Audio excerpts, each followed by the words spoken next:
Hello YouTube, this is Morgan, Airspeed Prime here with my next Airspeed's Korra Rewatch video. This one is going to be for K402 Korra Alone. Definitely one of the best episodes of Korra, and probably of Avatar as well, when you really think about it.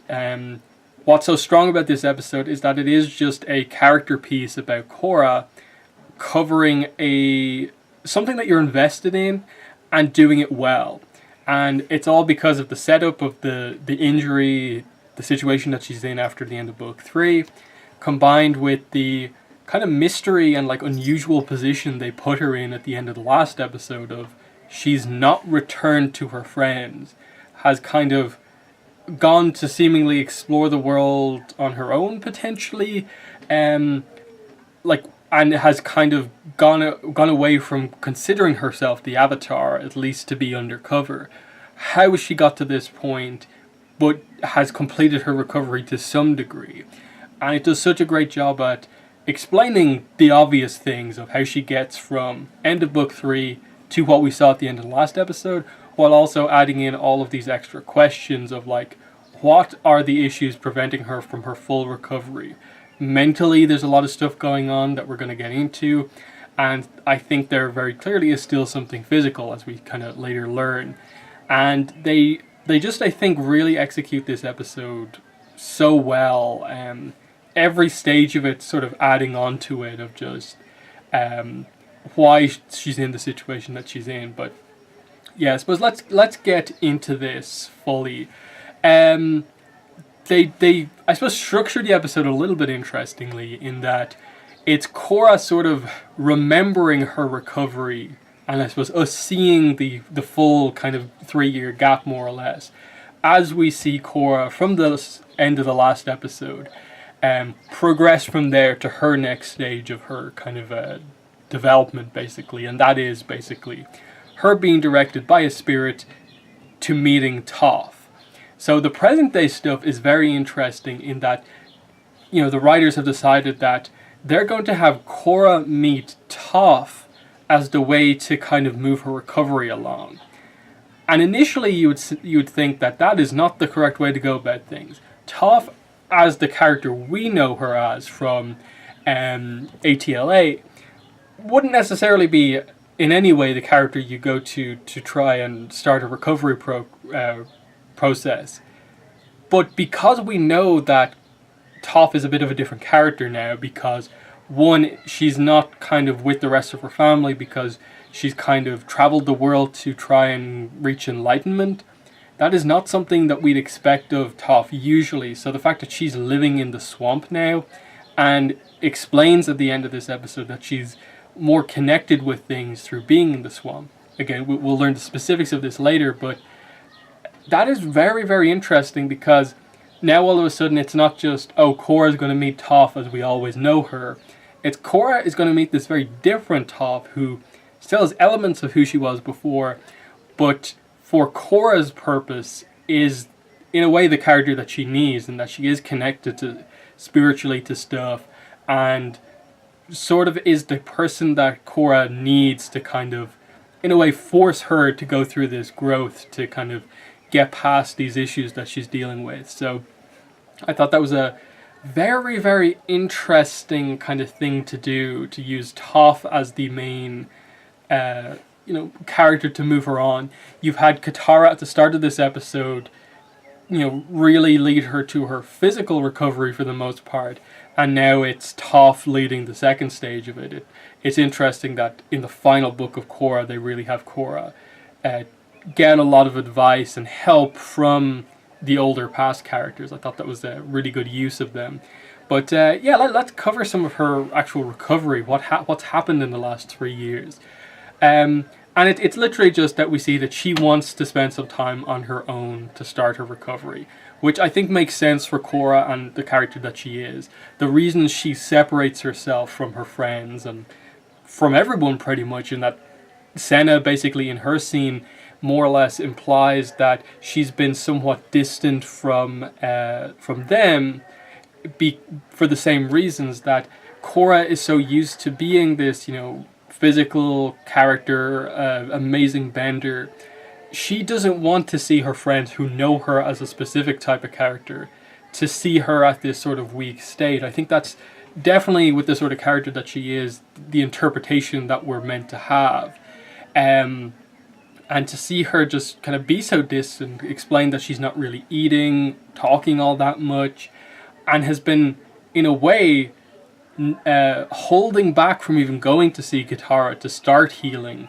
That's how, I suppose, that's how, like, fearful in a way she is of getting just ultimate bad news from Katara if she went to see her. What if she goes to Katara and she says, you won't be able to fully recover? And she eventually, thanks to Senna, decides to go. And I like that little scene between Korra and Senna because it shows how kind of supportive Senna is, and we got to see the mother-daughter relationship a little bit.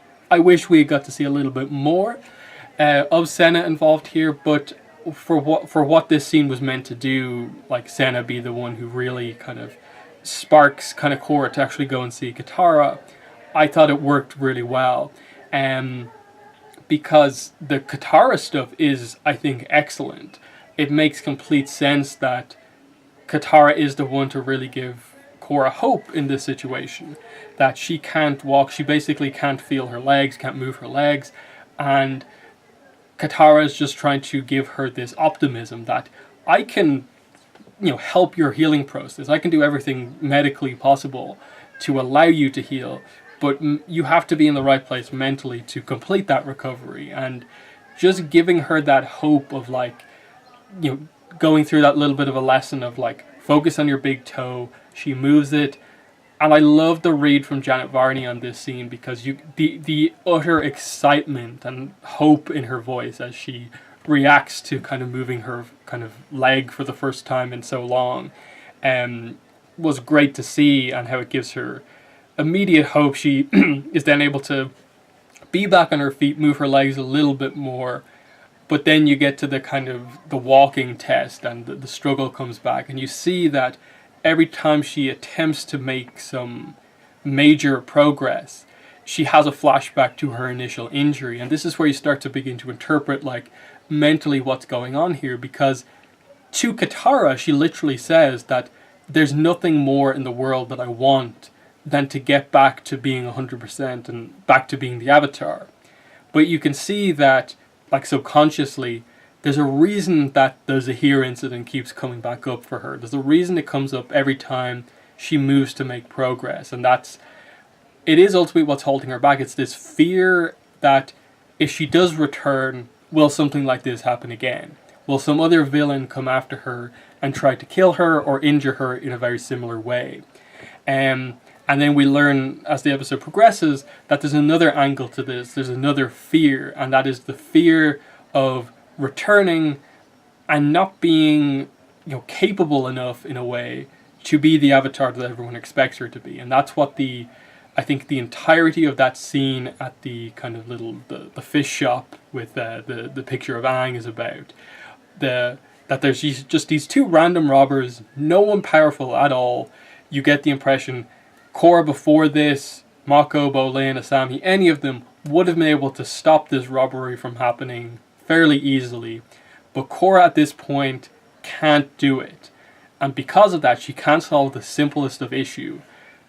Like, she can't return to being the Avatar, and I don't think she wants to go back to being around everyone while still having to hold back from, I suppose, being what she wants to be. She wants to be that person, but she knows that right now she's nowhere near that level.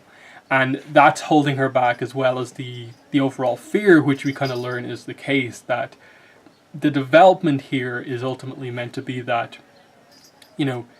yes, you were badly injured, but you didn't die. It is a miracle. It's this impressive thing of the strength of your character that you survived and have managed to get back to being fully healed. That's the takeaway from this. You are stronger for going through this than weaker, as you kind of interpret it yourself. That if she just watches that kind of memory back, what happens? She wins that fight. She gets help from people around her and starts her recovery.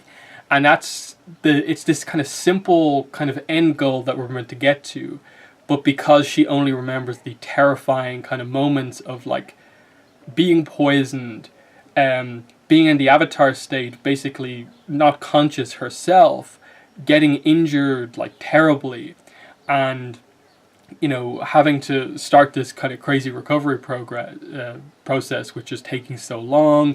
It's slow, arduous, and even though she's progressing, she doesn't like want to be doing this like multiple times and so on, and just the fact that she says to Katara at one point during the recovery thing, like, she's just frustrated, she's on the verge of kind of wanting to give up, and she just says like why did this happen to me? And I think that line and the wording of that, why did this happen to me, is interesting, because Katara doesn't give her an answer, and the answer to that is, I suppose, part of the fear, what's holding her back, and that is that why did this happen is because a villain was against you and tried to kill her because they had opposing views. And as the Avatar, there's almost this idea of, if she returns, is that exact thing going to happen again? That is someone going to try and hurt her just for being who she is, basically? And her saying that line, I think, was just interesting in of itself, to add a lot of depth to what's going on here. And you just kind of see her make these kind of steps forward and then steps back. And as I said, the scene at the fish shop where she fails in this kind of stopping a basic robbery, and then immediately she's on her way to the city. She just has to sail right into Yue Bay. She turns around because she knows she's not ready.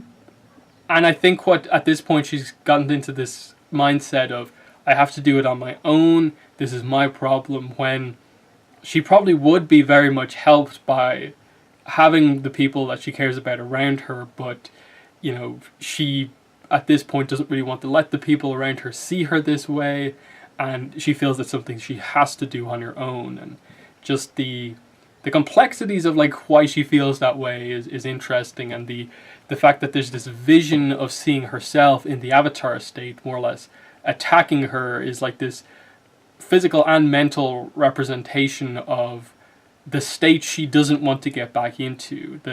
All of her problems are sort of manifested by this exact moment. The moment she was poisoned is the moment that led her to this point, and that's what she is ultimately running away from, because she's running away from seeing how the incident overall plays out and that she survives, but she's also running away from the fear of the injury and so on. And there's so many like interpretations and complexities to it, and that's why it's such a good episode, because they aren't just super clear about it with you. They don't just immediately say, this is what the ghost Korra basically is meant to represent, this is what this represents, this is the interpretation you're meant to have for this scene. You kind of build that up yourself, and that's what makes it such a kind of well-written scene, because there's clearly something there, and it's up to us as the audience to figure it out. So, very well done. And I suppose it's pretty much after this you see her really make the kind of decision to, like, I have to do this lie, like tell everyone that I'm back, but not actually return, find some way on my own to get back to the point where I need to be. And this is where you see her cut her hair, abandon the kind of clothing and little things that make her the Avatar. The hair is cut, and you see how she gets to being in the outfit that she's in from the end of the last episode. Really well done. Like it's this symbolic. It's meant to be the Zuko and Iroh on the run scene, cutting off their kind of top knots. It's meant to be symbolically that this is her cutting away the Avatar identity until she feels herself that she's ready to take it on again.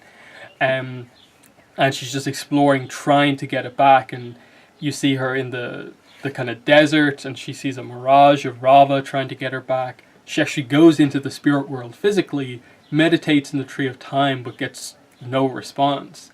And it's meant to signify that she's not she's disconnected spiritually again, she's not connected to Rava again, and is to some degree even unwilling to accept the help of spirits who are, these nice spirits are actually willing to help her. And again, human spirit conflict, where are these guys in the issue that's kind of taking place now, where the dragon spirit is like leading them all and they all disagree with humans, but where are these ones who are actually willing to help Korra in the discussion that's taking place now?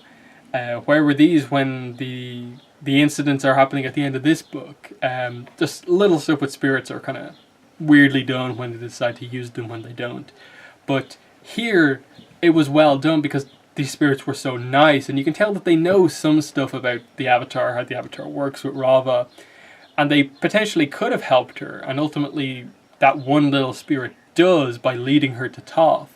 But here, it's really that moment where she decides that, no, it does have to be me on my own who does this.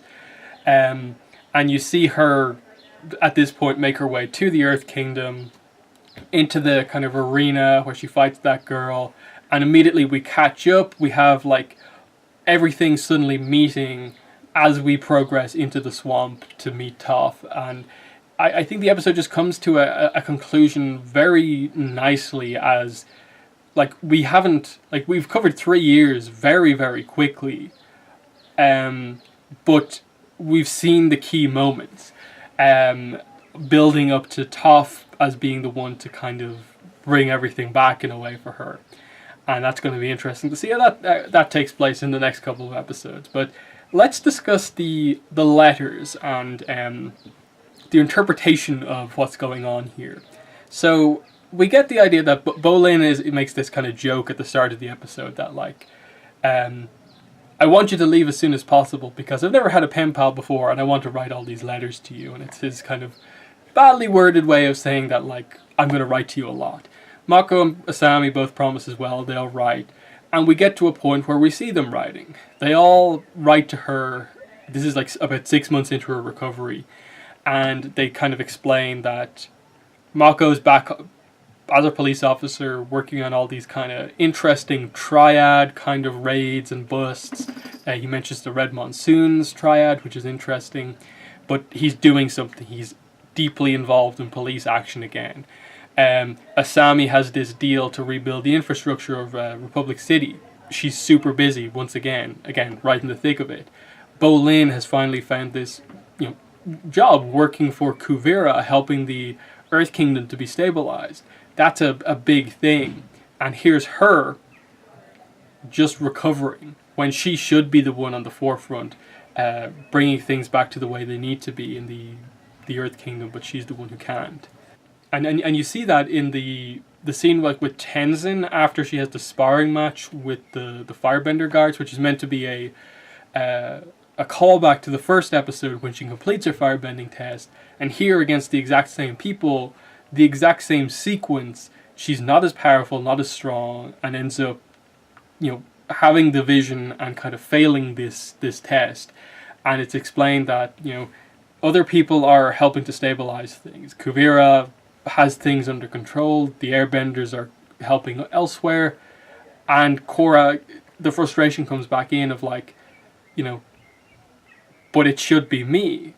But she's in a way been replaced. Stuff is happening without her, but she wants to be in the thick of it, and that's adding another frustration to it in that it's this maybe slight sense. I don't think this is ever really mentioned or like implied all that much, but like there's almost the sense of like, is she needed to come back?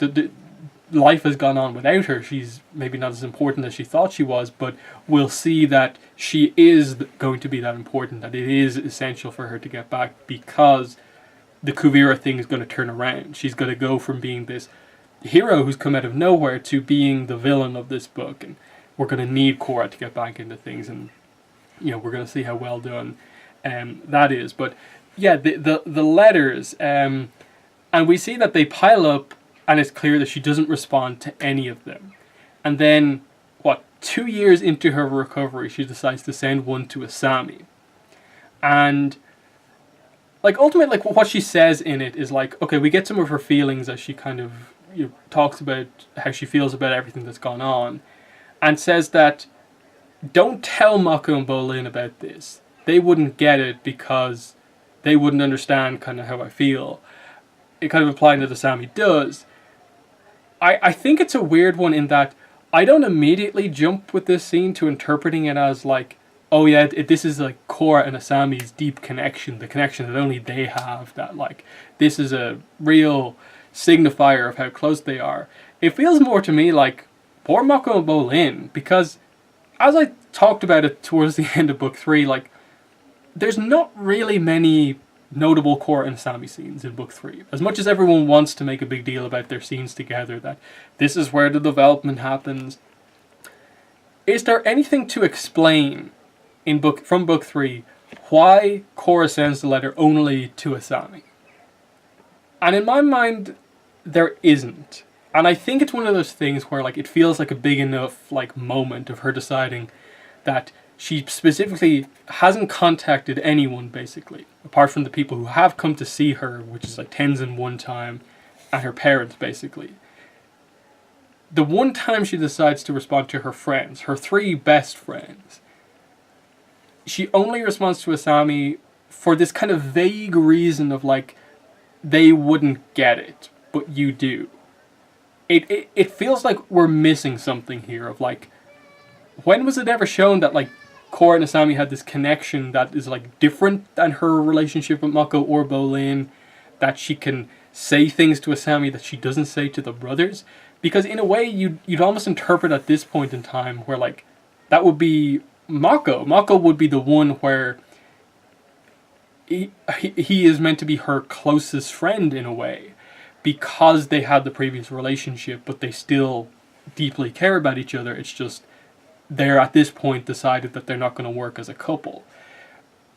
In that, like, why wasn't it Mako in a way? Because they're actually the best friends of the group at this point. And this goes back to the fact that my problem with the Korra and Asami setup is that I don't think it's particularly good setup for them as being friends, let alone best friends, let alone romantic setup. So it kind of feels like, where are these moments to explain a big enough thing like this? Because I think this would be a scene you interpret as romantic if you had little hints of Korra and Asami building to a relationship before this. That way, this actually ends up being the thing that is the, like, you know, the nail in the coffin. Like, oh yeah, like, no, not the nail in the coffin. It's the final thing of, like, for sure, it's meant to be, to some degree, romantic interpretation we're meant to take out of this. As it's presented with the scenes that have come before this, I don't really think so. And I think it is just a case of them missing the obvious romantic setup stuff that you'd expect from any romantic setup in like an animated show, of just the little looks, the blushes, the significant scenes that maybe lead towards something else, but we don't get them. And Turf Wars sort of uses this kind of separation to explain that like the time apart is what kind of confirms to them that like this is what their dynamic is meant to be. And that again would be fine if you had scenes beforehand really suggesting it. As it is, I feel that they leave it for the most part until the two actually meet up again to actually have those particular scenes where there actually is some setup. And this is where we need to talk about again. In book 4, Korra and Asami also don't have too many scenes together. Like, they don't meet until episode 7. And even then, they don't... Like, episode 7, I think, is... For what it is, like, we'll get to it. For what it is, it's a fairly kind of weak-ish, reunion episode. And then we're so into the action that there's not a lot of time for the characters to really interact all that much. And suddenly it's a case of, like, well, they definitely weren't doing it in book 1. Book 2, they barely interacted. Book 3, they were in the scenes together a lot more, but they didn't do anything significant with their scenes together, apart from maybe once. And then book 4, it's clear they're sort of trying to commit to it more, but because they have no setup from previously, it kind of feels weird that like they still haven't done all that much with it. And all of this, I think, combines together to explain why you're always within this fandom, because of how this relationship was done, going to have people who, aren't the most happy with this ship because it wasn't set up particularly well. And very little of it, I think, is because people just directly oppose it for being a same-sex relationship. I really could count on my hands the number of times I've actually seen someone oppose this relationship for that reason. Nearly everyone I've seen criticize it is because, like, just fair criticism, there's not a lot to it there, and that's why I think Turf Wars Part 1 was devoted almost exclusively to kind of explaining their relationship. So, like, that's why I don't particularly read too heavily into even the scene here. Even though I think we're sort of meant to, it doesn't come across that way as much. And in a way, I feel almost leads you to the other interpretation of, like, yikes, poor Mako Boleyn kind of being, like, excluded from this kind of letter writing here. Because it's like when they meet up again, I really don't feel that there's anything overly, like, specific with Korra and Asami. Like, they have the whole, like, issue of, like, you know, why didn't you write, except for that one letter. That sort of is meant to create a bit of that dynamic, but it's again the lack of setup from before of, like, oh, wait, that was meant to be that. So yeah, it's a frustrating, I think, position to be in with this relationship, and that it's clear that by the end, it was this thing they were very happy with, but it just doesn't have the setup for me. But overall, with this episode, like, that aside, I think the weird interpretations that you can have for the letter scenes, I think they execute this episode, like, basically perfectly as the, like, core introduction to what Korra is going to be dealing with in this book and where she's going to go. Initial interactions with Toph, and eventually we'll build towards getting her back in with the rest of the characters and dealing with the physical problems she still has as well as the mental problems. And I think it's overall well done across the book, outside of a few, like, technical specific aspects of, like, where exactly her recovery takes place. But we'll discuss those when we get to it. But yeah, that's the review for Korra Alone. Thanks for watching, and bye.